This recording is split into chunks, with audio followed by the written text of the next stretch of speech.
So here's my my little campsite. I say campsite. It's really just me on the boat, kind of on the side of the river. Yeah. So not too bad. I've got a spot where it's the entire depth of my stick it anchor, which works out pretty well. I figured that'll keep the gators from trying to jump in the boat with me. Not that I'm really that concerned about it, because I've seen a couple of swamp puppies. They're all relatively small. I think the biggest one I've seen, which was probably the first one, which was at the downstream side of Buckman Lock. And that gator was probably 8 feet, if I had to guess, which, the size of this boat at 14 feet is going to be, that's going to scare him off, just the sheer size of it. And they get pretty intimidated because gators are territorial, but not so worried about that.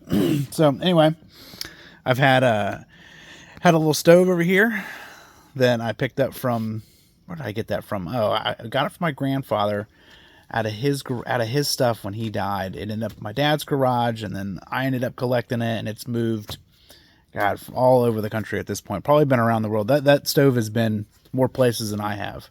But yeah, it still works, which is crazy. It runs off of gasoline, kind of put some parts in it, and then actually right here in the boat, I made a little piece of rubber to go in the bottom of it to stiffen up the check valve to hold some pressure in the tank, and it fired up and started roaring. Got a little cold snack here. So I had a black bean burger that I bought from Publix or whatever. It was frozen. Had it stuffed in the bottom of the cooler. So I put together the pan, and that came from when the girls were in Girl Scouts. They did like a Girl Scouts camping trip, and they had to buy those. And I was like, I'm gonna use those. So trusty Bic. Yeah, matches are nice and all, but the Bic works, so I'm gonna keep that. So here I'm gonna spin, and then got my setup, got my navigation. You can kind of see where this isn't as good as the original, but you can see all my waypoints on here, and there is a lot of them. So according to this, I've got a lot more to go through. I have considered going through at night, but I just think that's a little too much. We'll probably just hang out here and maybe start off super early in the morning. So anyway, there's that. Got a little power port. Let's see, what are we doing for battery wise? Yeah, we're good. 12.5. I can fire the engine up if I need to, and if that becomes a problem, I can always pull start it. So that takes care of that. I moved my fuel cans to the front so that they're downwind. So in case there was any vapors that they were venting, which I don't think they were. Anyway, there wouldn't be any concern with that, and all that vapor would kind of flow off the front deck there while I was playing with the gas bomb back here. I got my cold storage, regular stuff, drinks, snacks, cheese sticks, a couple slices of cheese. I got some frozen sausage in there. I got some, had my black bean burger in there. Dry storage, got all kinds of stuff in there. I got a sleeping bag.